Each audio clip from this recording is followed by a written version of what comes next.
दोस्तों नमस्कार। आज हम फिर आए हुए हैं अनुराग यादव के घर पर। जो एक ऐसी घटना होती है जिससे एक गांव ही नहीं, जौनपुर जिला ही नहीं, बल्कि हमारा पूरा देश जो है इस घटना को देख करके द्रवित हो गया है। हर जगह से आंसू बह रहे हैं और सबको जो है एक आस लगी हुई है न्याय की। सबको इंतजार है। इस घटना को लगभग 2 महीने होने जा रहे हैं, 2-1 दिन केवल बाकी है। आज फिर तारीख थी। आज फिर जो है एक पिता तो दौड़ते दौड़ते जो है थक चुका है, लेकिन कहीं न कहीं से यहाँ के जो प्रधान जी हैं वो बेचारे अपना जाते हैं अकेले, देखते हैं क्या हुआ कैसे हुआ। तो आज हम फिर देखते हैं, यहाँ पर दिखाने का प्रयास करते हैं कि आखिर में कुछ आज जो है न्याय की आस जगी या क्या हुआ कैसे हुआ। हम पिताजी से जानने का प्रयास करेंगे। आज तारीख जी भैया, आज तारीख थी किसी वकील साहब की डेथ की वजह से फिर तारीख पड़ गई है। जी इसके पहले भी किसी वकील का किसी तारीख के दिन जी 16 तारीख को किसी वकील साहब की डेथ हुई थी, फिर 20 को डेट पड़ी थी। तो 20 को बार काउंसिल का चुनाव होने वाला है अध्यक्ष का, तो उसके लिए प्रस्ताव पास किया गया था और इसलिए फिर डेट पड़ी थी आज की। तो आज फिर एक दुखद घटना हो गई, इसलिए फिर से तारीख पड़ गई है। इसको संजोग कहा जाए या दुर्भाग्य कहा जाए, जो कुछ भी है। और एक तरफ तो जो है अधिकारियों की लापरवाही, दूसरी तरफ से प्रकृति भी कुछ ऐसा सिस्टम वहाँ पर बनता है कि जिस दिन तारीख होती है उसी दिन कोई न कोई घटना घट जाती है। जी जी, जो वो ईश्वर चाहता है वही होता है भैया, ऊपर वाले की मर्जी, हम उसमें क्या कर सकते हैं। जी जी, प्रधान जी जा रहे थे तो उस समय कुछ चर्चा तो हुई थी? नहीं, चर्चा नहीं हुई थी प्रधान जी से। हम सुबह मिले थे, हमने कहा भैया हमारी हिम्मत नहीं पड़ रही है। तो उन्होंने कहा कि ठीक है, आप आराम करिए, हम जा रहे हैं। जी तबीयत ठीक नहीं रहती भैया, दवाई इलाज चल रहा है। तो हैं प्रधान जी, देख रहे हैं इसी बात।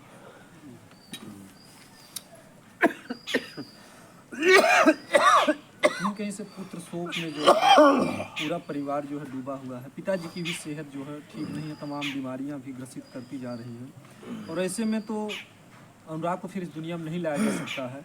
लेकिन जो हमारा देश इंतजार कर रहा कि इस परिवार को न्याय कब मिलेगा, न्याय की आस में जो है लोग बैठे हुए हैं। और आए दिन जो कुछ भी है सोशल मीडिया के माध्यम से खबरों को दिखाया जा रहा है, लेकिन सबको निराशा ही नज़र आ रही है।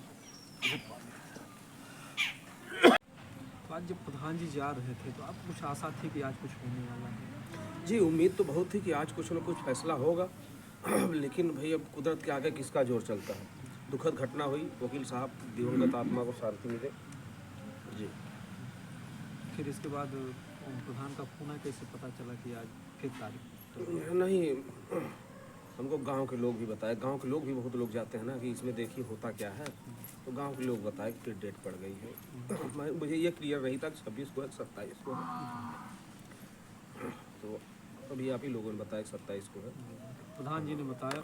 और प्रधान जी भी कह रहे थे कि हम हमेशा आते थे तो घर पे जाकर के मिलते थे। आज शर्म बस हम नहीं जा रहे हैं कि आखिर क्या जवाब दे, जिस तरीके से कुछ न कुछ हो जा रहा तारीख के तारीख। भैया उसमें शर्म, प्रधान जी से कहिएगा कि शर्म की बात नहीं है, उसमें प्रकृति है। अगर ईश्वर जब चाहेगा तो उसी दिन फैसला हो जाएगा।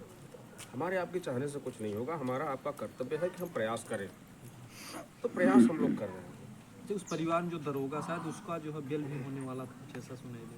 नहीं भैया, उनकी बेल के लिए लोगों ने अप्लाई किया था, लेकिन बेल यहाँ से खारिज हो गई। जी, बेल यहाँ से खारिज हो गई।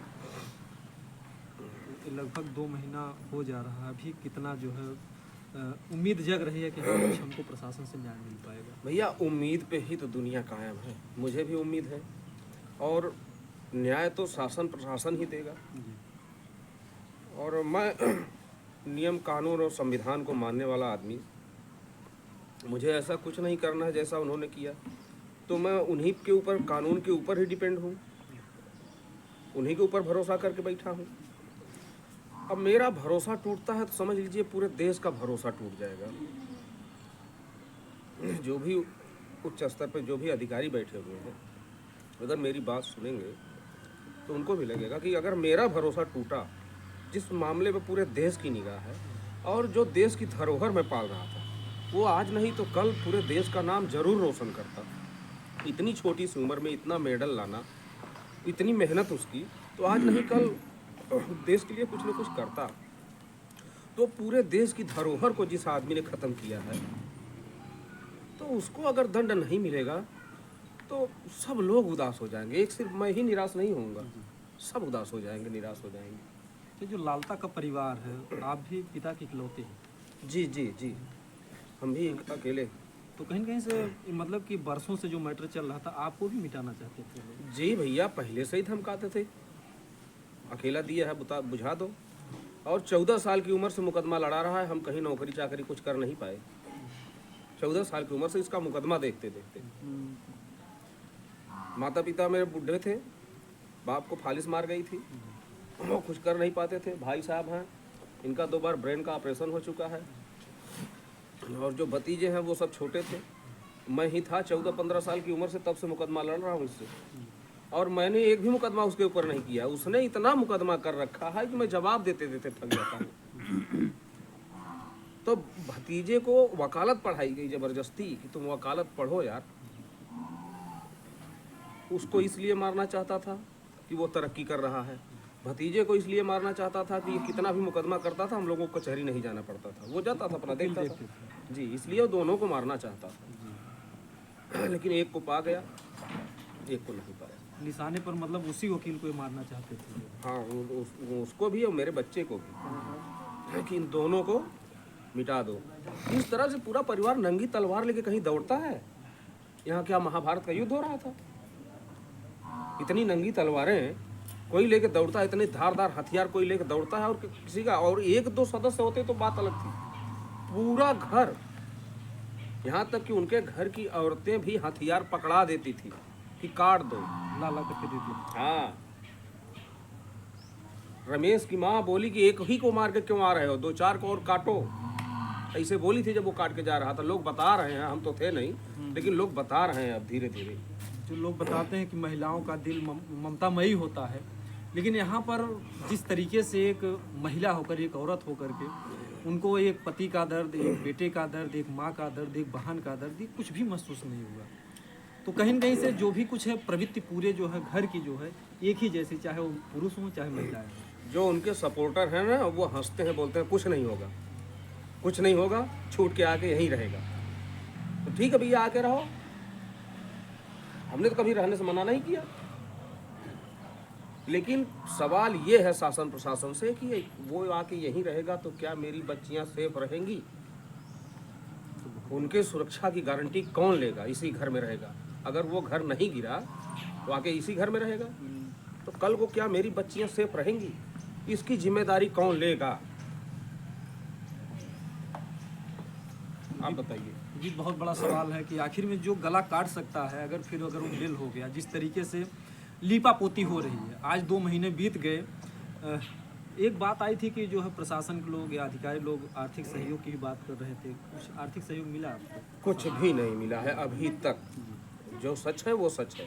पासबुक उठा के दे रहा हूँ, देख लीजिए। अभी ताज़ा अपडेट करवा के लाया हूँ 1 हफ्ते पहले। पासबुक दे रहा हूँ, आप लोग भी देख लीजिए। और मीडिया वालों को दिखाया भी हूँ मैं कि भैया, लोग कहते हैं कई करोड़ पा गया है। कई करोड़ कुछ नहीं है, जो मिला है आप लोग देख लीजिए, वही है। और कई करोड़ अगर मिल भी रहा है ना, तो मेरा अनुराग करोड़ों की कीमत का नहीं था। उसकी कीमत नहीं लगा पाया वो कोई, जो भी ये बोलता था और बोलता है अभी तक कि अरे कई करोड़ तो पा गए हैं। तो मेरा बच्चा अनमोल था, पानी की तरह मैंने पैसा बहाया था उसके ऊपर। उसकी कीमत लगाई जा रही मेरे बच्चे की। शर्म नहीं आती उन लोगों को? लोग जो है कहते हैं कि अगर किसी को मलहम नहीं लगा सकते हो तो किसी के घाव पर जो है मरचा और नमक मत लगाओ। लेकिन लोग कुछ ऐसी बातें करते हैं, मतलब वो दर्द नहीं दिखाई पड़ता। लोगों के लग रहा है कि तमाम पैसे पा रहे हैं, लेकिन देखिए जो हकीकत है प्रशासन की तरफ से, क्या कहा जाए, एक तरफ से कहा जाता है कि योगी जी की सरकार बहुत ही सख्त है, जो ही प्रशासन के लोग सख्त हैं, तुरंत कार्रवाई होती है। 2-2 महीने हो गया, ना कोई आर्थिक मदद मिली, ना अभी तक कोई कार्रवाई हुई। और जिस तरीके से हिल्ला हवाही हो रही है, उस तरीके से ही लग रहा है कि लगता है कि वो अपराधी जो है फिर छूट करके आ जाएंगे और फिर किसी घटना को अंजाम देंगे। जिस तरीके से अभी माहौल बना हुआ है, जैसा दिखाई दे रहा है। भैया, जो उनके सपोर्टर हैं तो कहते हैं कि अरे कुछ नहीं होगा, वो छूट के आएगा, यहीं रहेगा। तो आके रहा है, हमने कभी तो मना नहीं किया किसी को रहने। लेकिन वो आके रहेगा तो मेरे परिवार की जिम्मेदारी कौन लेगा? मेरे इस सवाल का जवाब कौन देगा कि उसकी जिम्मेदारी मैं ले रहा हूँ, उसको रहने दो, घर नहीं गिराएंगे, घर नहीं गिरेगा तो रहेगा, जाहिर सी बात है। तो क्या मेरी बच्चियाँ सुरक्षित हैं? इस कच्चे मकान को फिर वो बनने देगा, फिर हमको उसमें रहने देगा? इसका जवाब कौन देगा? क्योंकि जो उससे लड़ने वाला शेर था, उस शेर को तो खत्म ही कर दिया वो। उससे लड़ने वाला क्या यार, हम किसी से लड़ने के लिए नहीं तैयार कर रहे थे भाई। लड़ाई झगड़े में हमारा कोई मतलब नहीं था, हम तो अपने धुन की मस्त थे। उसकी तरक्की, उसका विकास लगता था कि हमको पिछा देगा जो। जी जी जी जी, उनकी पत्नी का ये बयान भी है, कई लोग सुने हैं, सबूत नहीं है लेकिन बयान है कि वो तरक्की कर रहा था, इसलिए काटना चाहते थे पैर, लेकिन कट गई गर्दन। सोचिए पैर कहाँ होता है, गर्दन कहाँ होता है। मेंटलिटी देखिए उनकी, सोच उनकी देखिए। अब आप बताइए वो परिवार कैसा है? वो परिवार फिर आएगा और आप देख रहे हैं मेरा परिवार कैसा है। लोगों को मतलब डाइवर्ट कर रहे हैं केस, ताकि हल्का हो कि हम पैर काटना चाहते थे और कट गया भूल से गर्दन। अच्छा, भूल से। अच्छा भैया आप बताओ, भूल इतनी बड़ी कैसे हो सकती है? ये कोई भूल होती है? फिलहाल चलिए, जो उन्होंने किया, कानून सजा नहीं देगा तो ईश्वर है वो सजा देगा। इस चीज़ की तो मैं गारंटी लेता हूँ कि ईश्वर जरूर सजा देगा उनको, कानून सजा दे या न दे। कोई अधिकारी नहीं सुनेगा, शासन प्रशासन नहीं सुनेगा, तो वो है कोई चीज़ है, कुदरत भी कोई चीज़ है, कुदरत कोई चीज़ है। जब उसकी लाठी चलेगी तो लालता को पता चलेगा कि शोक किस तरह से मनाया जाता है। कहीं से देखिए बहुत ही दुखद बात है, और 2 महीने से तड़पता हुआ परिवार अभी भी न्याय की आस में बैठा हुआ, और कहते हैं कि आशा ही जीवन है। तो कहीं न कहीं से अनुराग को तो वापस नहीं लाया जा सकता है, लेकिन जिस तरीके से परिवार की मांग थी, वो मांग कहीं दिखाई नहीं दे रही है। वो जो घर दिखाई दे रहा है, देखिए यहीं से बैठने के बाद वो 2 तल्ला दिखाई देता है, वो लालता प्रसाद का घर है। उसी घर के सामने जो है वो लोग घटना को अंजाम देते हैं, और इनका ये टूटा फूटा हुआ पुराना घर है, और इसी 2 कमरे में परिवार जो है किसी तरीके से अपना जीवन यापन कर रहा है। और ऐसे में जिस तरीके से जो अगर देखा जाए तो सरकारें मौन है, चाहे जोगी जी हों चाहे अखिलेश जी हों। अब तक तो ये था कि जो है इलेक्शन का माहौल है, इसलिए नेता लोग, बड़े बड़े जो नेता लोग हैं, व्यस्त हैं, नहीं आ पा रहे हैं। लेकिन क्या अखिलेश जी के ऊपर ये सवाल नहीं है, या जोगी जी हैं, क्या उनका ये परिवार नहीं है?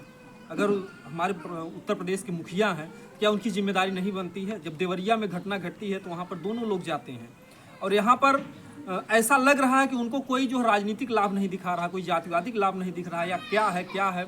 लेकिन जो कुछ भी है, कुछ आशा दिख रहा है कि अखिलेश जी का कोई संदेश है कुछ आने का। ये भैया हम क्या कह सकते हैं, हम किसी को ज़बरदस्ती तो बुलाएंगे नहीं। जिसके अंदर इंसानियत मानवता होगी आएगा, जिसके अंदर नहीं होगी नहीं आएगा। हम ज़बरदस्ती तो किसी को बुला नहीं सकते। अखिलेश को तो मैंने कर्जा दे नहीं रखा है कि नहीं भाई आ जाओ, उनकी मर्जी, वो जाने, बाकी ईश्वर बस। तो जनता को तो उम्मीद ही होती ही है। और पिताजी बताइए, जो जैसे 2 महीना हो गया घटना को, जैसे कुछ लोग कहते हैं कि सपने सच नहीं, कभी हम माता जी से बातें कर रहे थे और माता जी से हिम्मत नहीं होती कि हम लोग बातें करें। बाबू घटना के 2 मिनट या 4 मिनट पहले बता रहा था कि जो है सपने में हमारा जो लालता गर्दन काट दिया। जी जी, अब तो वो बोलने के काबिल हुई तो हमसे बताई, जब थोड़ा बहुत नॉर्मल हुई जी, तो बोली सुबह ही उठा और बोला कि मम्मी सपने में मेरा गला काट दिया है, वो मैं तुमको बुला रहा हूँ, तुम सुन नहीं रही। जी। तो बोली बेटा सपना है, छोड़ो जाने दो। तो सब लोग साथ में ही थे। जब उधर ये सब दौड़ाया तलवार लेके ना, तो उसके बाद भी सब लोग साथ में ही थे। इनके हाथ से खींच के मारा है, 4 लोग सामने से घेरे हैं, इनको धक्का दिया लड़ता, उसके बाद उसका बेटा गर्दन काट दिया। मैं इस बात को इसलिए को दिखाना चाह रहा हूँ, जो लोग सपने को कहते हैं कि झूठा होता है, जो कुछ भी है लोग नहीं मानते हैं, लेकिन ऐसी बात नहीं है। प्रकृति का कुछ संदेश था कि जो है उसके मतलब कुछ ही मतलब कि मिनटों पहले जो है बात मम्मी से बात कर रहे थे। हाँ 5-10 मिनट पहले 10-5 किया मिनट। था। जो भी रहा हो, हम तो थे नहीं, यही बता रही थी, तुम तो थे नहीं। और ऐसे अजीब अजीब सपने हमको भी 10 दिन माता जी पहले थोड़ा से सा आ आए। जाइए, थोड़ा सा केवल,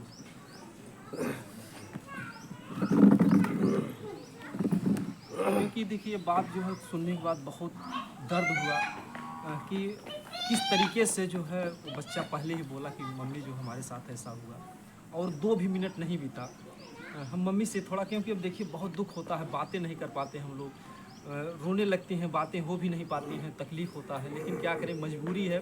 और इसलिए हर बातों को हम लोग दिखाने को जो है ज़रूरी समझते हैं। अगर हम लोग दिखाएंगे नहीं, आज जो है 2 महीना हो गया, अभी परिवार को न्याय नहीं मिल पा रहा। अगर जिस दिन मीडिया सो जाएगी, उस दिन जितने अधिकारी हैं सबका जो डर भय है वो सब खत्म हो जाएगा कि आखिर इस परिवार के साथ हो क्या रहा है। तो माता जी, वो जो सपने की बात थी जो बाबू कब बता रहे 7 बजे बताएं कहा कि मम्मी मैं ब्रश ना करे खो आज खाना का स्वाद ना मिले, मैं दतुअन देली हमारे गला पकड़ के कहने मम्मी आज हम बैठे सपना देख ली कि भैया का सपना देखना, कहना कि मम्मी हम सपना देख ली है कि ललता हमारे तलवारी से गर्दन उतार दे हैं, उतरले के बाद गर्दन हम तोहे बुलावत है तब भी तू ना बोलत हो, हम तोहरे पैरवे पे एकदम है। वो हकीकत 2 मिनट के टाइम ना मिलल कि हमारे भैया के संगे ये हत्या होगी। देखिए जो है ये है जो कहीं न कहीं से जो ये दर्द है माँ का, अब क्या कहा जाए, जो लोग सपने को नहीं मानते हैं, कहीं न कहीं से कुछ हकीकत ऐसा होता है, प्रकृति जो है इशारा करती है, लेकिन वास्तव में कौन इतना बड़ा सोच सकता है कि इतनी बड़ी घटना को अंजाम देगा जो है। जा तो अच्छा पिताजी बताइए कि जैसे 2 महीने के बीच में कभी अनुराग आपके भी सपने में कभी आए थे जो कुछ कभी कभी से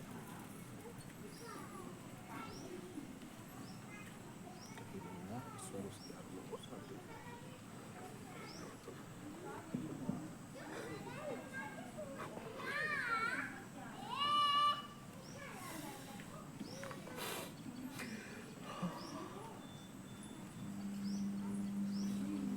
ये दर्द जो है अधिकारियों को नहीं दिखाई पड़ता है, लोग दौड़ा रहे हैं, और ये पिता जो है जाते जाते थक गए और कोर्ट में जाते भी नहीं। जो लोग भी इस घटना के अंतर्गत जो भी अधिकारी अगर पैसा खाए हैं, जो भी है, बहुत दुख होता है। कहने के बाद 2-2 महीना हो जाता है, और अगर सरकार चाहे, कानून चाहे, तो न्याय तो एक दिन में मिल जाएगा। अगर ये परिवार जिद किया होता उस समय कि हम मिट्टी को नहीं जाने देंगे जब तक बुलडोजर नहीं चलेगा, जब तक अपराधियों को सजा नहीं मिल पाएगी, लेकिन आज ये लोग मानवता का संदेश दिए, लोगों ने समझाया बुझाया, आज उसी का परिणाम है कि आज 2 महीने से लोग झुला रहे हैं। भैया मैं कभी किसी की बात नहीं टालता, कभी किसी, आप बड़े हो हमसे, आपने कह दिया चलिए भैया सही है ठीक है, जिसकी जो मर्जी आए करे, मेरा क्या है। एक गुमनाम सा आदमी, मेरा बेटा मेरा नाम करके चला, मुझे क्या चाहिए। कौन जानता था राम जी को, और उसको बोलता था कि बेटा कभी ऐसा काम मत करना। अभी जहाँ खड़े होते हैं लोग कहते हैं राम जी का बेटा, तो कभी ऐसा काम मत करना कि मेरा नाम खराब हो। तो बोलता था पापा कोई दिन ऐसा आएगा कि लोग आपको अनुराग के पापा के नाम से जाने। उसने अपना वादा पूरा कर दिया, मैं सब नहीं बोल पाऊँ, सॉरी। उसने अपना वादा पूरा कर दिया।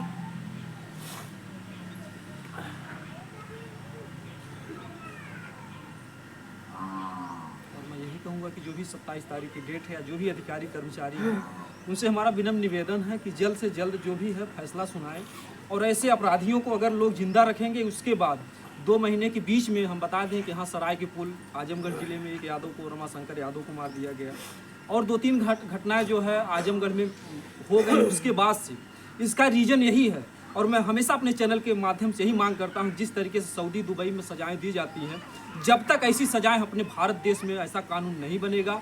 जिस समय बाबा भीमराव अम्बेडकर थे, उन्होंने उस समय का कानून लिखा, लेकिन जो आज की क्राइम, बढ़ती हुई क्राइम है, इसकी वजह है 2 चीज़ें। एक जो है प्रशासन का जो है घुसखोरी, और दूसरा जो है सजा में इतना देर होना। निर्भया का कांड होता है तो उसमें सजाएं देने में 7-8 साल लगा देते हैं। तो ऐसे में अपराधियों को बेखौफ होकर के जानते हैं कि आज हम घटना को अंजाम देंगे, जेल में चल के आराम से खाएंगे। तो कम से कम इन सभी सिस्टमों पर जब सबूत और गवाह मिल जाएं तो सज़ा देने में देरी ना करें, और सज़ा अगर देने में इसी तरीके से अगर देरी होती रहेगी तो आए दिन घटनाएं होती रहेंगी, ये जनता इसी तरीके से मरती रहेगी। और नेताओं का क्या, जब नेताओं के साथ घटनाएं होती हैं तब उसका दर्द समझते हैं। आज इतनी बड़ी घटना घटी, यहाँ पर जो बड़े नेता चाहे जोगी जी हों चाहे अखिलेश जी हों नहीं आए, इससे पूरे देश को पूरे समाज को दुख है।